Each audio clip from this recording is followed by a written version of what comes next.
Once upon a time, I played the alto and tenor sax in the Wunderlich Intermediate Jazz Band. Our fearless leader was one Todd Burrer, and he joins the show today. You better believe we're going to wax nostalgic, all right? We're going to talk about the good old days, which may or may not have been a few decades ago. But I really enjoyed this conversation because we got to talk about music. We talked about jazz band performances, the importance of improvisation, the importance of finding your tribe when you're a kid in school and having things like band and orchestra. You're going to learn about his organization, the Prevailing Winds. It's a jazz band which provides music education and live performances to communities that lack access to such opportunities. We talk about his career change and, of course, the Prevailing Winds 2 events coming up here at the beginning of March, one on Saturday, March 2nd, and the other on Tuesday, March 5th. So be sure to check them out on Facebook. Just search for The Prevailing Winds. This episode is brought to you by Speak Podcasting. That's my media company. If you have ever had an idea for a show, or if you want to leverage the power of other people's audiences and you want to be a guest on a whole bunch of podcasts, let's talk. Hit me up at Freddy at speakpodcasting.com. That's Freddy with a Y at SPEKE podcasting.com. And if you enjoy this conversation with my man, Mr. Burrer, from back in the day at Wunderlich Intermediate School, please share with your family and friends from my website at cruzthroughhtx.com. Hi, I'm Ed Sheeran. This is Bruno Mars. Hey, it's Katy Perry. This is your man Flo Rida with Freddie Cruz. This is AJ Mitchell with Freddie Cruz. Freddie Cruz. Freddie Cruz. Tell your Chico pick Mr. 305 and you already know what it is. My name is Freddy, and it's time to cruise through HTX. Mr. Burr. Freddie Cruz. You knew me as Alfred. I did. And you were the leader of our esteemed Wunderlich Intermediate Jazz Band. I was. And it's hard when you have kids. And you were telling me before we hit start on the interview, you've got 5 grandkids, which means you have kids too. But it's hard to imagine life without your current family. It is. Yet the memories of back in the day, Very much. It's something. Very much. And when I started with you, I was 22 years old, and you guys were my kids back in the day. And so seeing you all grown up now with a family and successful career is kind of a really cool thing to see. Thank you. And I just remember like all the little things about playing in your jazz band, like the way you would conduct and tap your toes and snap your fingers and walk. And I think this was probably one of the most profound things. Now that I'm just talking about it, with jazz band, there's more improvisation, right? Yes. So I remember Mr. Connor was the band director. That's correct. But when you would lead us, you would walk away from the stoop and let us do our thing. Yes. And so it was like that controlled sort of chaos. Yes. And it's funny because I still do that with the group I conduct now. And probably a good portion of the concerts we do, I'm not in front of them. I'm actually sitting in the audience, letting them do what they do. And so when do you know to go in and like, oh, I think they're about to miss a note? Yeah. Well, once you start, if they're going to miss a note, there's not much you can do to get up there to fix that. So generally, they get really good about figuring out how to recover if there's a problem. Mm-hmm. But most of the time, and I do adult learning now, so they're pretty good about knowing what they're doing, and it's really fun for us to be able to do that. Okay, so what's easier to bounce back from when, let's say, you're having a performance and, I don't know, maybe, let me just throw out a scenario, maybe one too many adult beverages. What's easier to recover from, a missed few notes or the timekeeper is off? Very rarely is the timekeeper off. Our drummer is very, very solid. Our rhythm section's good. If there's anything that happens, sometimes it's me that makes the mistake. As I come back up there, I'm coming back up there in the middle of the song, and they may be somewhere where I'm not sure exactly because I memorize all the music. And sometimes it's me that messes up and they fix me. So it's equal parts. They take care of me and I take care of them. I love that. It's extreme ownership. Actually, it's me. Like, yeah, it is. And there's been many times when we've played and I've maybe not been in the right place and they helped me figure it out. So it turns out pretty good for all of us. Interesting. Okay, so you played the trumpet back in the day. So for you guys, I played the trumpet because it was easier to teach you with the trumpet. Mm-hmm. But my real instrument's trombone. But it was a lot easier to do one-hand trumpet instead of doing the trombone. Gotcha. Okay. So, and I vaguely remember, and maybe I'm misremembering, but I think I may have seen you with the trombone once or twice. Yeah. Okay. A couple times. It may have been a long time ago. That's why. It was a few decades ago.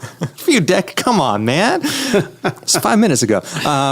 So let's talk about the trumpet because I love that instrument. Yeah. I love the tuba as well. Impossible at face value. Because it seems like there's like with the trumpet and I played the saxophone, alto and tenor. Yes. You've got buttons, but with the trombone, you've just got the slider. You just got the slide. That's it. That's it.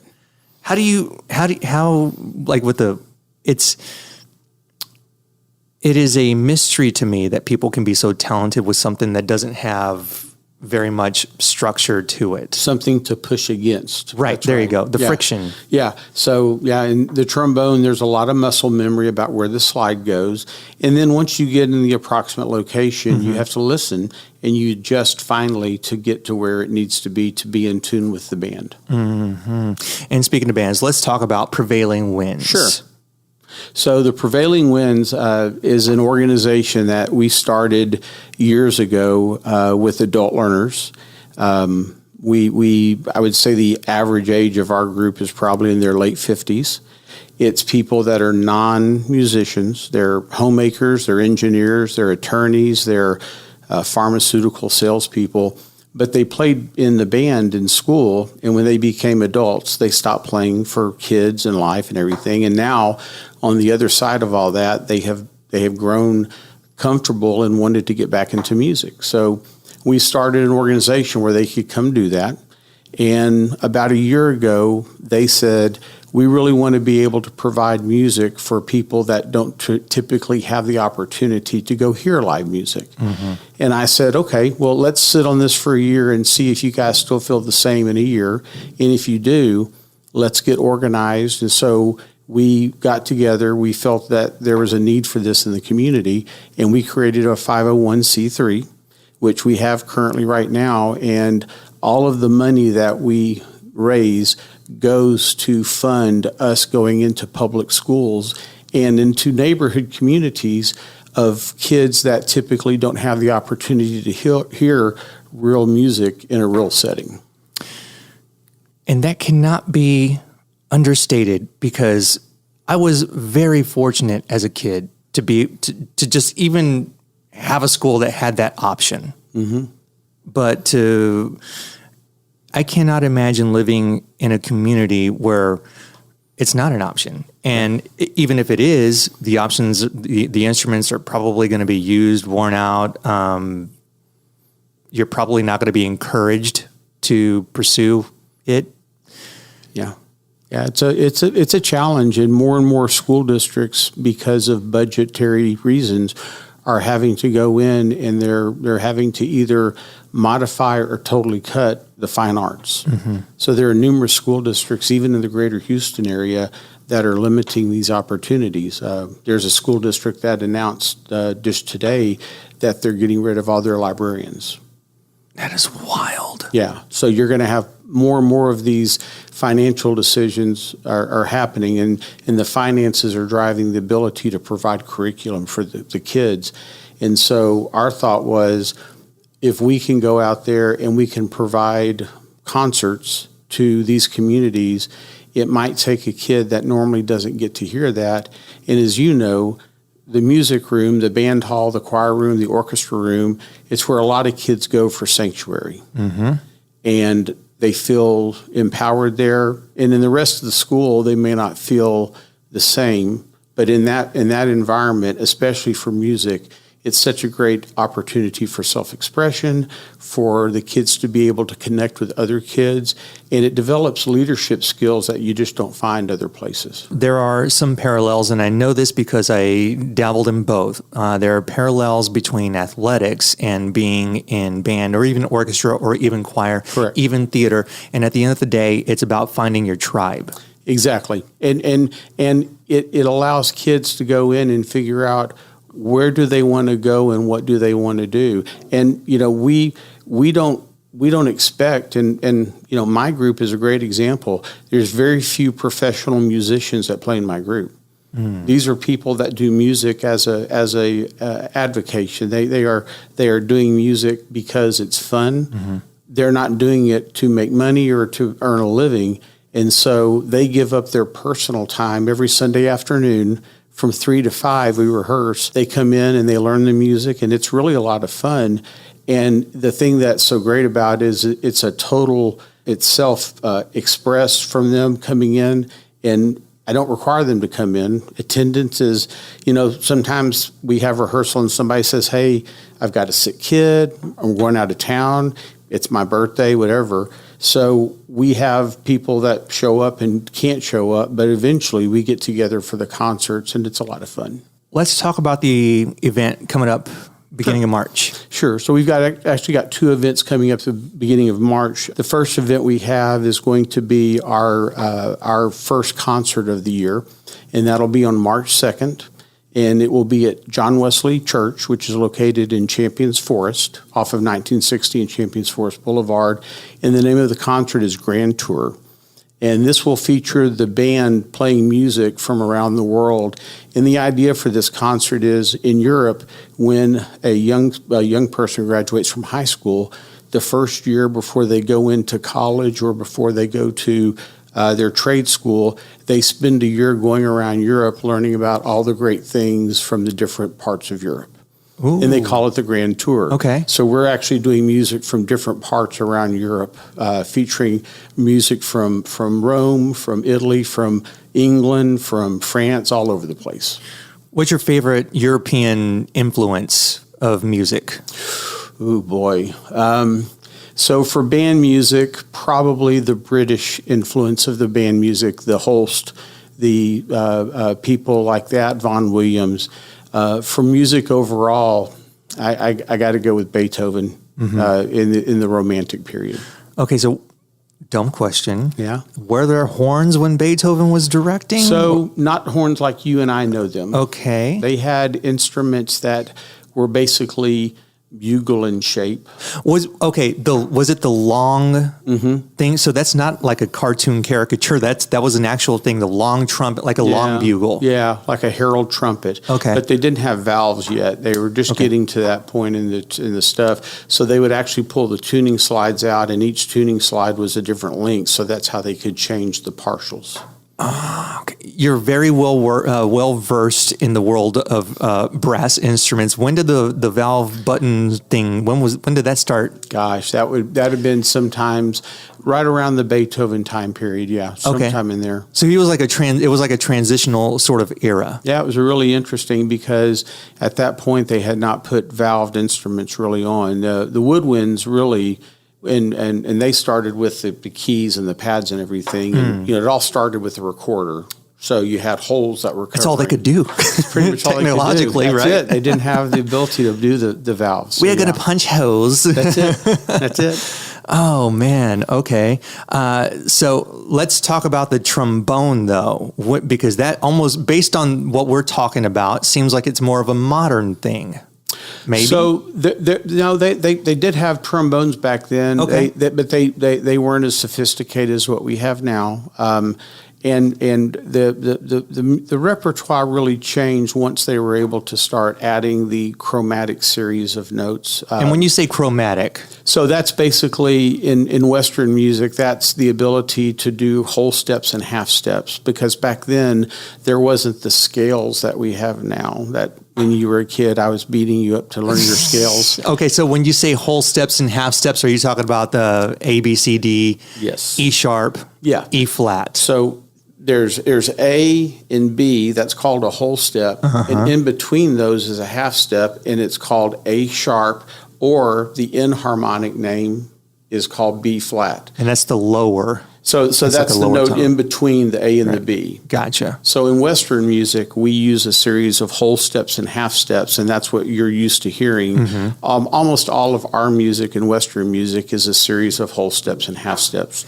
Eastern music is different. To me, that was always the hardest part, was getting the flats and the sharps. Always. Still is. Hasn't changed.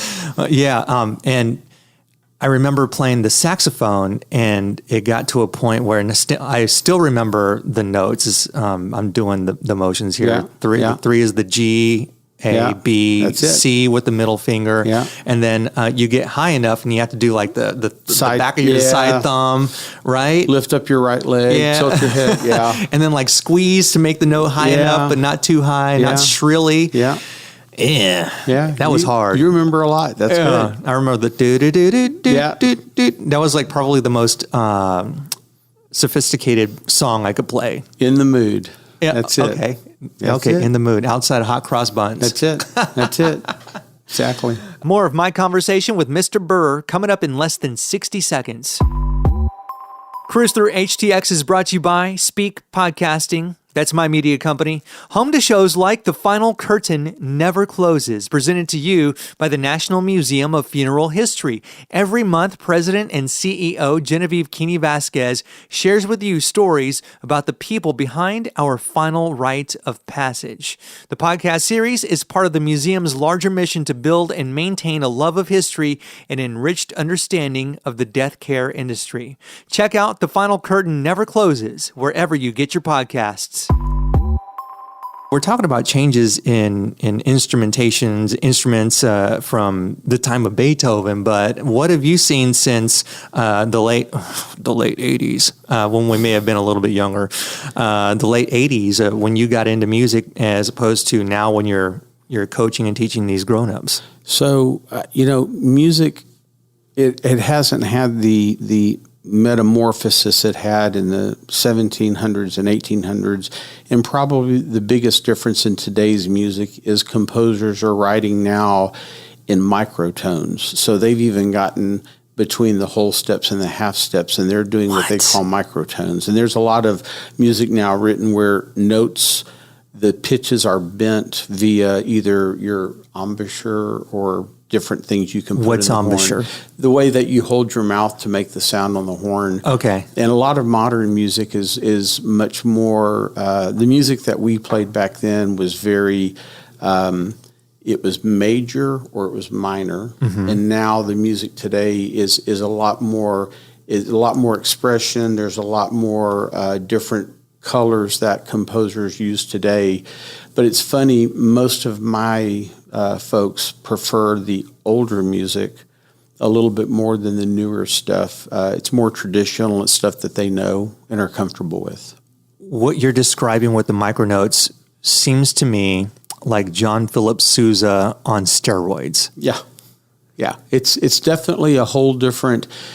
It's the difference between painting with a set of paints that has 12 colors and a set of paints that has 120 colors. And there's very unique sounds that are being put out today by modern composers. And there's a lot of folks that like it, a lot of folks that still like the old stuff. And, you just try to balance that when you're programming a concert to do things that people are going to enjoy. It just seems complicated. It's complicated and it's hard to teach. It is very hard to teach, but we've been so fortunate, especially here in the Houston area. We have such great musicians, professional and non-professional. I run into so many really, really fine musicians that do it for fun versus doing it for a living, and it seems to work out pretty well. What do you even call those notes, though? If it's A flat, A sharp. Was it A flat, A flat squared? They just they notate it on the music to bend the note down to a certain pitch, and they'll tell you bend it as much as you can or bend it a little bit. And there's just all kinds of different. They've gotten out of the traditional way of making music and the percussion instruments now. everything is a percussion instrument. So there's numerous songs now where So you mean that literally or figuratively? literally, Everything is a yeah. There's, saxophone. anything that can make sound that where you can touch it can be a percussion instrument. So it's kind of like the equivalent of banging your drumstick on the. Absolutely. Yeah, absolutely. Wow, okay. And there's some famous pieces where they take a marimba or a xylophone or a vibraphone, okay, and they take a bowed instrument like a bow off of a cello, Gotcha. and they bow those bars to make them kind of hum. In fact, one of the songs we're playing on the grand tour, we're doing the closing scenes from the Avengers Endgame, where Tony Stark, his funeral, and the music is called "The Real Hero." And part of that, the original composition, if you watched it on the movie, there's a section of "The Real Hero" where the actual music that's being played are glasses of water at different heights of water, and they're running their fingers on and making circles on the glasses of water. That has always been intriguing to me. It's like, how in the heck are you able to pull that off? I remember seeing that even as a kid, seeing women do that. Yeah, and that's actually what they did in that recording. We're going to be using an instrument called a vibraphone to make that sound. But in the actual movie, if you go back and watch it, the Tony Stark funeral, when it gets really, really quiet and you hear kind of that very low sound, it's actually glasses of water with the fingers being spun around. I think we're past the statute of limitations. Tony Stark did die. Yes, exactly. Sorry, not sorry. Yeah. If you haven't seen it, come on now. Yeah, really, what's wrong with you? That's right. Wow. Okay, so go back to, what was the vibraphone? What does that look like? So a vibraphone looks like a xylophone. Okay. Except underneath the bars, they're made of metal, and underneath the bars, there are these paddles like a paddle boat, and they're operated by a motor, and the paddles turn around, so when you strike the instrument, the bar resonates, and instead of it being a pitch that's flat like this, it goes like this. It has vibrato. Oh. It's pretty slick. Yes, it is. Now, what is fascinating to me, Mr. Burr, is that we've been talking this whole time about music, and back in the day, which may not have been in the late 80s, but you have since changed careers, and you're talking as if you're a music professor, but you're part owner of a rather big company. Yes. That does something that is not anywhere close to music. No. But this is how much you love music. Yeah. This is definitely where my passion is, and and I loved being a band director. It was one of the best jobs ever. I enjoyed it so much, but everybody gets to a point in their lives where they have to make decisions, and I was at a point where I needed to look for my family and be able to have a career. And I always knew music could be something I did on the side. I didn't know I was going to enjoy teaching as adults as much as I do. In fact, our jazz band, which has the jazz band concert for the Hope Centers on March 5th, the way our jazz band started is one of the ladies in our concert band, 70-year-old lady, she said, "I've always wanted to play Barry sax in a jazz band." And I said, "Well, Gail," jokingly, I said, "Gail, you go buy Barry sax and we'll start a jazz band." And so a week later, we had concert band, and she showed up with a brand new $10,000 Barry sax. And she said, "Okay, I've got the Barry sax. It's time to start the jazz band." Nice. And that's how we started our jazz band. Our jazz band's been in existence for 8 years, and we do the things at the jazz band it's a total community outreach deal. So we do concerts for Alzheimer's support. We do concerts for vets. We do concerts. The concert we're doing on March 5th is going to be a concert to benefit the Hope Center, which is a nonprofit organization located at I-45 in 1960 area. And it's a day center for homeless people, and they help homeless folks get back on their feet, help them get jobs, help them get careers so that they can not be homeless anymore. And it's supported by numerous churches in the greater 1960 area right there, kind of from Willowbrook Mall all the way back up to 1960 to 45. And we've been doing a fundraising concert for them for the last 3 or 4 years. And it's very well attended, and the admission is free. We pass the hat around and ask people to donate money to help the Hope Center, but we always give a good show and everybody has a great time. I do have one more question that I just now thought of, and I wanted to ask this of Sure. you before we wrap up officially.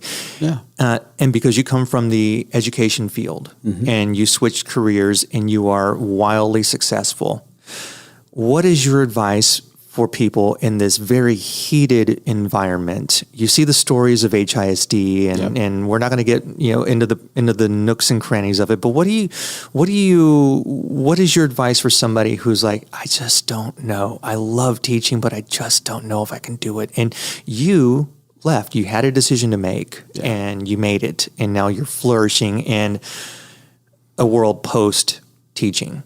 Yeah. So, number one, if you love teaching and you've got a lifestyle where you can teach, man, stick with it. I know it's tough right now. And it's probably going to always be tough because it's an uphill battle. And, we are in an environment now where a lot of what society is telling us is different than what it really is, I think. I think there's a lot of communication out there that isn't accurate per se. And our kids need the best teachers possible. My wife is a teacher, and she loves it. And there's days that she doesn't love it, and just like everybody. But, the thing I always like to tell people is you don't have to be a teacher to be involved in the education process. My company we're very involved in the Cypress Fairbanks community. I'm on the board of directors for the Cypher Education Foundation. We give out scholarships to kids every year. We work with almost every school district that we service as a water company. And I would just tell everybody that if you do make the decision that education is not your thing, the thing that all employers value is the ability to learn and the ability to take instruction. And if you're not going to teach, it doesn't mean you can't be involved in education. Education needs a lot more than just teachers. It needs committed community volunteers to step up and help the teachers, because these kids that we're producing, this is the workforce that's coming out, and I have to go hire from this workforce. So, if teaching's not your thing, still stay involved in education somehow, some way, and give back to your community. We've mentioned your company. Let's shout them out. My company, the name of our company is Infomark. We are the largest water and wastewater provider in North America. We service 29 states. We have 3,000 employees. My job is to take care of Texas. I have 800 lovely employees in Texas, and we service Houston, Austin, Dallas-Fort Worth, and El Paso. And my employees are the greatest, and I just love them to death. It's wild, this trip that we call life. It is. It's wild that the ride it takes you on. No matter how carefully you plan it out, and no matter what you think it's going to be, it's going to go whatever direction it's going to go. And I think successful people are the ones that adapt to where it goes successfully. And that's really the secret of success, is adapting to everything that happens to you and making the best of your situation. It's that you can't control what happens, but you can control how you respond to it. There you go. That's it. Prevailing Winds is the name of the band. It is my friend, Mr. Burrer. We go way back. Well, I'm not going to say way back. That just makes us sound old. We're going to go back maybe a little more than 5 years. A little bit more, maybe in dog years. Maybe dog years. Come on, man. I'm trying to not age either one of us. But yeah, please check them out. You can look them up on Facebook. The concert is going to be in the 1960 area. Remind me of the church again? John Wesley Church. John Wesley Church. It's on Bermuda Dunes. Yes. Which is right there. You can Google it. And the concert band concert is Saturday at 4 p.m., March 2nd. And the jazz band concert, which will be a dance concert, it'll feature a bunch of swing songs, and that will be on March 5th at 7 p.m. at John Wesley as well. And if you need a triangle player, I can play the triangle. I don't have a sax, so I can play the triangle if you need one. Man, we always got room for an extra triangle player. Love it. All right, Mr. Burrer, thank you so much for taking the time out of your day to join the podcast. Well, thank you, and good to see you again.